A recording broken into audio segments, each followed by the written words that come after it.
With more people getting sick from vaping, the number of states banning e-cigarettes continues to rise.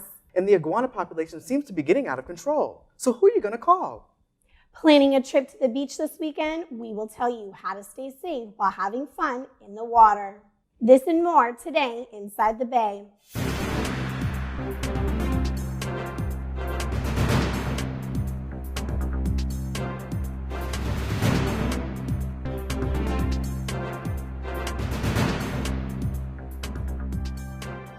Hello and welcome to Inside the Bay. I'm Christopher Downs. And I'm Haley Richard.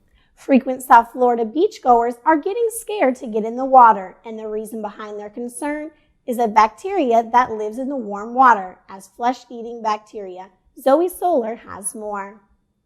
Local fisherman Joaquin Caldente has been exploring South Florida's waters for most of his life, but an increasing concentration of bacteria in the Sunshine State's beaches are keeping him far away from the shores. I used to dive pretty frequently and fish pretty frequently, and now I just don't do it as much anymore because I'm always worried about what bacteria or what level of bacteria, so I don't enjoy my hobbies like I used to, or I have to leave this area and go somewhere else to do what I enjoy. The bacteria is one of 2019's biggest health scares, one that has affected Miami Beach resident Brian Marquez too. I like coming to the beach, quite often. About 2-3 times a week. We kind of made it a family thing to come out so often.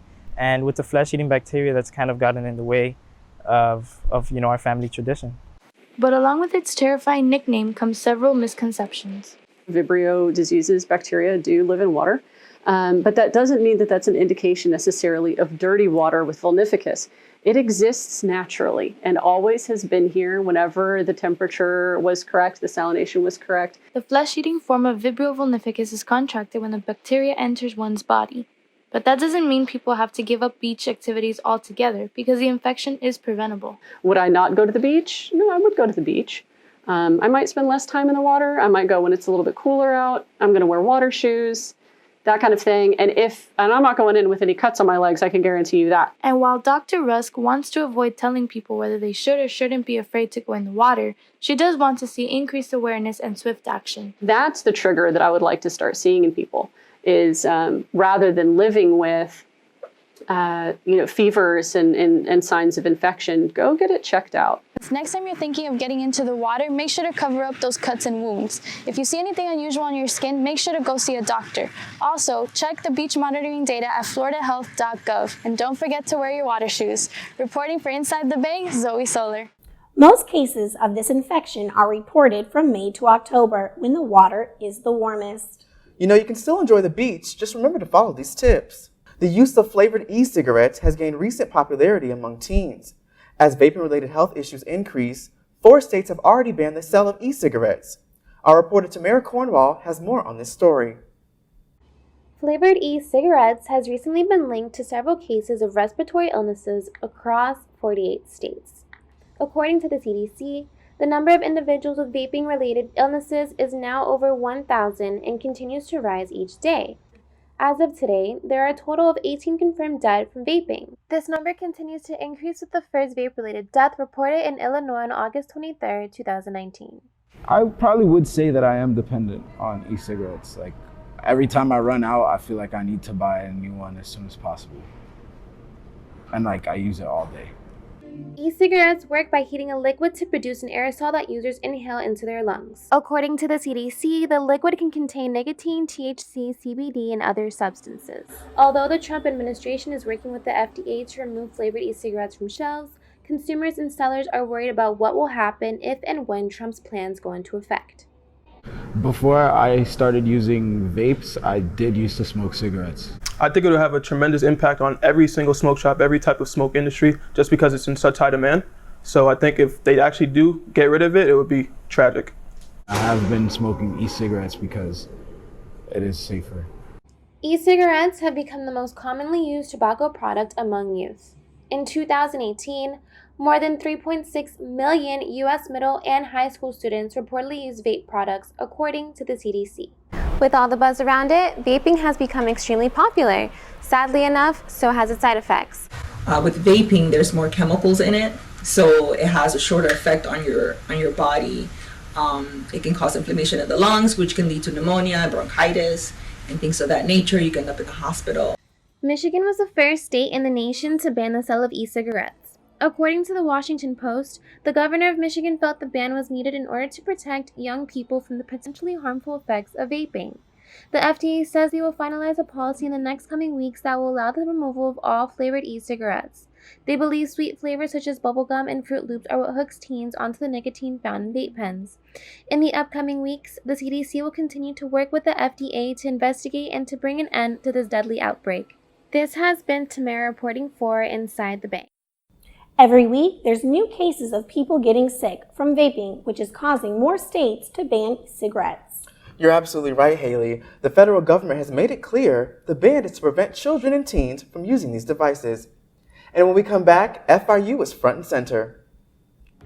How can you get your foot in the door for the career of your dreams?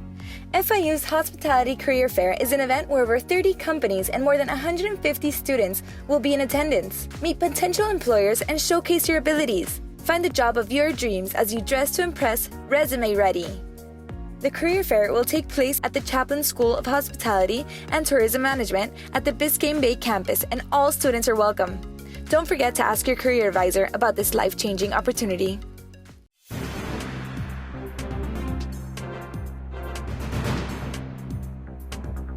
Welcome back to Inside the Bay. This fall semester is in full swing.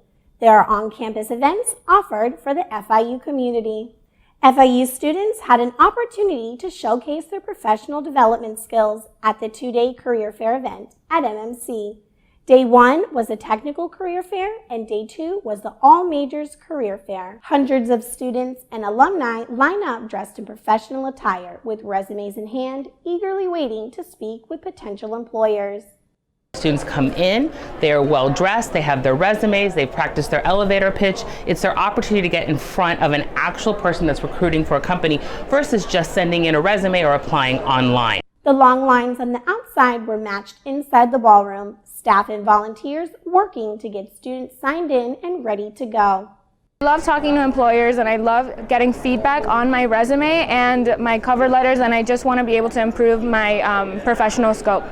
Big name companies like Google, Amazon, Microsoft, Bang Energy, and government jobs came to FIU to speak and review resumes from students and alumni alike.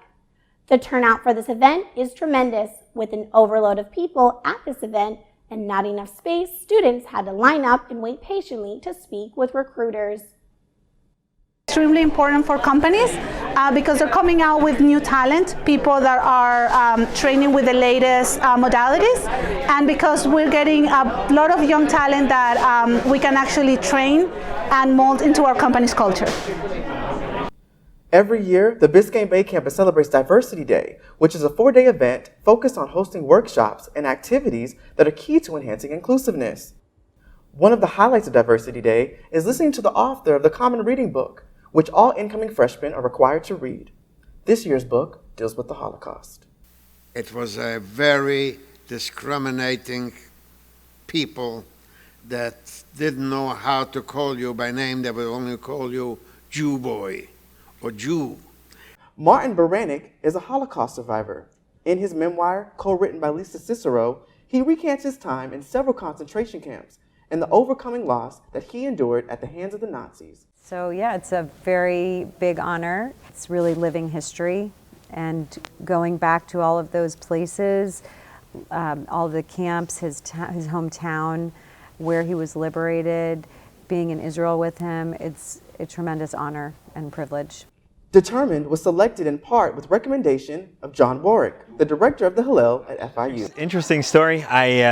His son, Mark Baranek, was my bus leader on the March to the Living, a trip I took as a student in 1998. And now I've chaperoned the past few years as well. And so I knew his father had the book out, and as part of the Diversity Day committee, I knew they were looking for a book for this year. Baranek's message conveys a collective remembrance that contains an emotional testimony.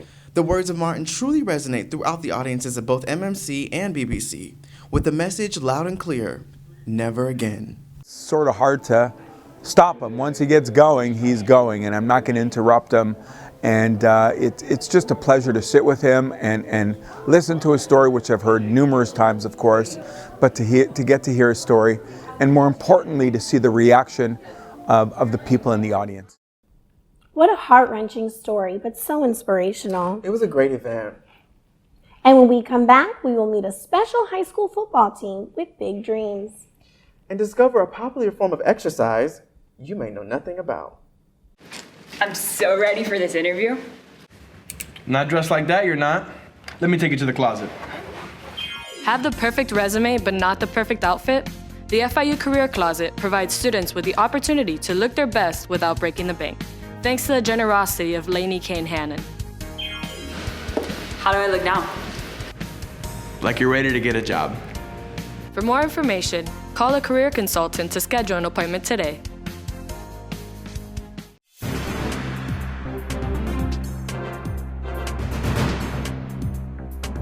And we're back on Inside the Bay. Throughout 2019, iguanas in South Florida are still invading residential areas. These reptiles are considered invasive species that harm local wildlife. As summer fades, iguanas in South Florida are still causing trouble in residential areas. Perry Collado of Hollywood Fire Rescue co-founded Redline Iguana Removal with partner Blake Wilkins late last year. The company started in Hollywood and is now swiping iguanas in Broward, Miami-Dade, and Palm Beach counties. They even provide service in the Florida Keys. Iguanas are all over South Florida. They're getting worse and worse because there's nothing to limit their population. They don't have any predators down here, and it's the perfect climate for them to breed year-round. Each one of these guys can lay up to 70 eggs a year.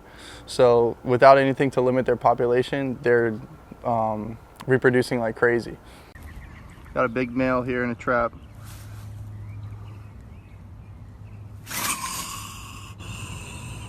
See that?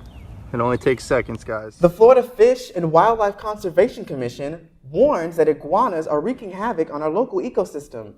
During breeding season, they can carry salmonella in their feces, which becomes a huge health risk to humans and pets. It does concern me, one being for the health of my cat.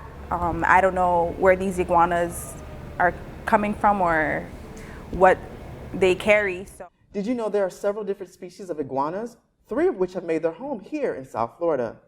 These guys are herbivores, so bait accordingly. Any kind of flowering plants, things like that, they really love to eat. But unfortunately, because these guys are non-native to Florida, they have to be euthanized once they're captured. It's illegal to let them go somewhere else. These iguanas are such a problem. In fact, the FWC encourages homeowners to capture them and humanely put them down, since they are so hard to catch. CBD is the latest popular herbal remedy that has many people singing its praises. CBD is on the rise. Many people are seeking alternatives to pharmaceuticals with harsh side effects and looking for herbal remedies more in sync with their natural processes. By tapping into how we function biologically in a deep level, CBD can provide relief for chronic pain, anxiety, inflammation, depression, and many other conditions. I've had several failed attempts with counseling sessions, which led to failed attempts of prescription medication. For me, I use it for my anxiety and depression. CBD is short for cannabidiol, an abundant chemical in the cannabis plant. Unlike its more famous cannabinoid cousin, THC, CBD does not make the user high. Most people are understanding that it's not something that's going to get them high. What we have, they don't allow more than 0.3% of the THC, and even at that, you're not going to experience a high. The spike of CBD is because of the passage of the U.S. Farm Bill in 2018, which legalized industrial hemp and the legalization of medical and recreational cannabis at the state level. The plant extract, which is often consumed as an oil under the tongue, is now sold in pills, topical lotions, edibles, and even dog treats for anxiety. The market of CBD products will continue to grow. ArcView Market Research projects the collective market for CBD sales in the U.S. will surpass $20 billion by 2024. Now let's meet a unique high school team that's using football to bridge gaps for a successful future. Trust the process is what the coaches tell the Shark football program here at Alonzo Tracy Morton Senior High. Football isn't just a game for these young student athletes. I'll be the first to even go to college in my family, and that'd be a big thing for my family. Football is not only a safe haven, but it is a booster toward many student athletes' future goals. Players on the team have big dreams and aspirations to succeed in life, not only athletically, but academically as well. Some kids are from the inner city or from one-parent households, and them having football keep them out of trouble, have them see a goal in life and want better for their mom or dad. So football is a big part of kids' life, keeping them out of trouble and providing for their family in the future. Football is a sanctuary for these athletes, as it is the time they have to release any stress they deal with. Football helps me express my anger because every time I step on the field, I don't really think about my problems at home. I just play. These young athletes have the ambition not only for football, but to want to go to college and receive a degree. After high school, I plan on going to college, D1 college, and major in accounting. I definitely see myself going to college and actually graduating college and majoring in my degree. I plan to major in engineering. It is a clear picture that football isn't just a sport for these young athletes. It's a scapegoat for a meaningful lifestyle for the future. So it's just not making it to college or going to the NFL, it's to better yourself as a person. This has been Wesley Verdier reporting from Inside the Bay. Haley, do you exercise? Well, yes, I do. I do stay active by weightlifting and cardio. Well, have you ever tried yoga? I've tried it for a little bit. Well, did you know that there's different forms of yoga? No, I had no idea. There are many different ways to relax and relieve stress, and one of them is yoga. Our reporter Christina Blonsko went out to find some of the most interesting yoga classes offered here in South Florida. Yoga is one of the best and most popular exercises around these days. It combines the physical benefits of stretching exercises and the mental clarity of meditation. Depending on what type of yoga you do, regular practice can help you increase flexibility, soothe lingering injuries or aches and pains, strengthen muscles, and boost energy. So it's important to get yoga to help at least release the tensions in your joints. And if you play any type of sport, the more specific muscle group that you train, the yoga can actually complement you to help you get better. And while the form of exercise is typically thought of as slow and relaxing movements, different forms such as acro yoga and other alternatives are giving the activity a new twist. Acro yoga is a physical practice which combines yoga, acrobatics, and Thai massage. Acro yoga includes all types of partner and group acrobatics in which at least someone is lifted. Learning acro yoga requires strength training, flexibility training, and technique training. Yoga is one of the best things you can do for your body and your mind. It's been proven to have numerous health benefits such as aid digestion, increase blood flow, boost immunity, focus your mind, increase joint flexibility, and build muscle strength. But have you ever considered doing yoga with your dog? There's even a name for that, Doga. Doga is the emerging trend that combines yoga and dogs. The translation of yoga is to yoke and to bring together. So to me, yoga is a community in many ways. And so why not bring together people who want to move their bodies physically? Why not bring them together with dogs as a little bit of animal therapy and get that as a well-rounded aspect of a way to relax and de-stress? Even though dogs can't actually do the majority of the normal yoga poses, they will enjoy the stretching, some aspects of pet massage, and soothing energy for which yoga sessions are famous for. There are many types of yoga out there that challenge you both physically and mentally, but these practices take yoga to a whole new level. Anyone can do yoga, regardless of your age or fitness level. Just check with your local community center to see what the best option for you is. I'm Christina Blasco from Inside the Bay. Back to you in the news desk. Looks like I'll be joining one of those yoga classes soon. Let me know how it goes. Chris, that's all the time we have. I'm Haley Richards. And I'm Christopher Downs. This is Inside the Bay. Thanks for watching.